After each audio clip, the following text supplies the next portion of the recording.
Welcome back to another Lightroom Classic tutorial, and we using this image as an example that was captured on the South Island of New Zealand in the Fiordland forests near Milford Sound. Now we can see the image is dull and underexposed and slightly overexposed on the sky. There's an interesting path leading here with someone walking down a path, which we all would like to bring out these colors and enhance and improve the overall exposure of this image to relive that moment when we were there and captured that image to replicate what the eye saw. Well, the first thing we're going to do now is enhance and improve the overall image colors. And the normal thing I would do is increase the vibrance and then slightly on the saturation. Be cautious on saturation because it just increases all the colors in the image, whereas vibrance is more delicate and enhances the less colors, if that makes sense. So we're going to usually push the vibrance up to about 20 to 30, and in this instance, because it is rather dull, I'll settle around 30. Right, and then we'll increase the saturation just ever so slightly to about 5. Now, on the exposure, before we just go to the exposure setting, what I generally do is I reduce the shadows. So I push them up into the white side.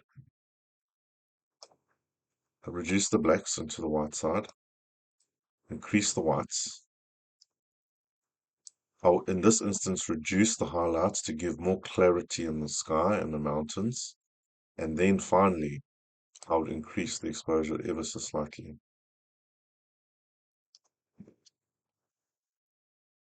Next thing is I'll go down to the calibration for the colors. We're going to calibrate the colors, and that's down the bottom here. And then we start off with the blue primaries, the saturation, and we're going to push it more to the greener side.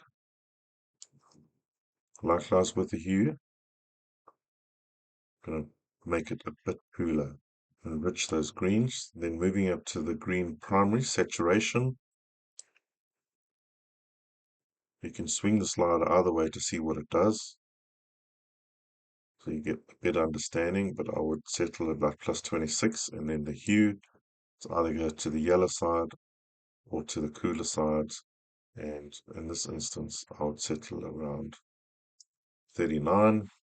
And the red primaries, you can swing it either way and see, and we'll settle around 23.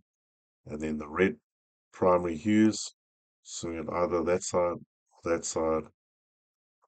It's more sort of central. I'll say -4.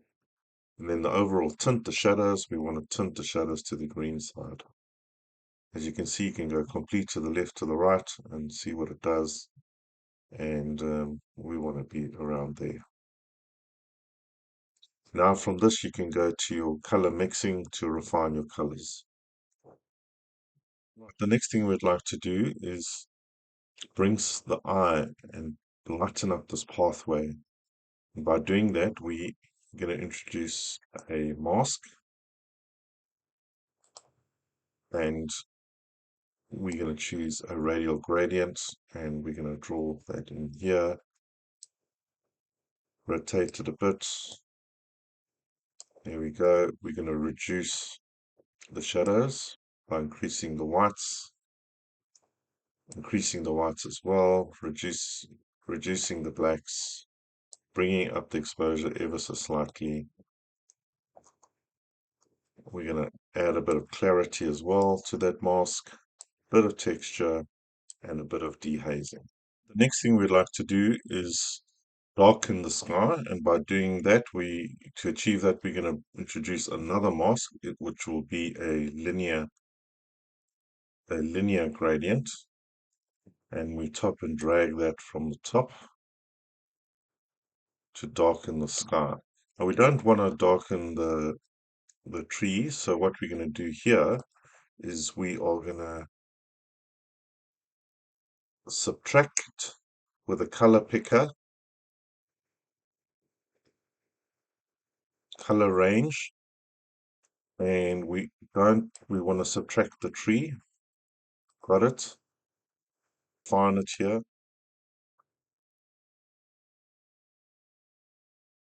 There we go. Now